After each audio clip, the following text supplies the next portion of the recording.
kører, der får lidt sikkerhedsseler må være, at de skal skifte svært over, og så videre og så videre. Og så er der kommet liv i raketten, som ikke er en raket, men en jetmotor. Ja, det lyder stille og roligt, mine damer og herrer, men vær venlig og forbered jer på, at det ikke bliver ved med at være venligt.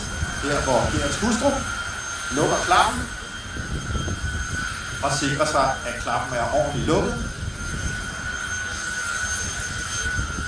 Gert Habermann, mine damer og herrer, med sin funny jetcar, 15.000 hestekræfters brav, kommer der ud af rumpinden på apparatet. Og så er det med at få stukket fingrene i ørerne, og ellers bare nyde det, fordi nu kommer det til at gå knaldhamrende stærkt. Gert Habermann.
Gert Habermann. 699, mine damer og herrer!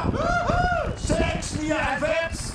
699! Og en udgangshastighed på 371 km i timen. 691 fik han fyret den af dernede. Gert eller Habermann, undskyld. 699. Jamen det er jo fuldstændig vanvittigt, og jeg håber, at jeg ikke fik lagt for meget i ovnen til, jeg kan jo ikke afsløre, at vores lille fejeblad, som kommer ind på banen nu igen, ja, det holdt på den anden side af hegnet i går, da Gert Habermann han fyrede jetbilen af i første ombæring.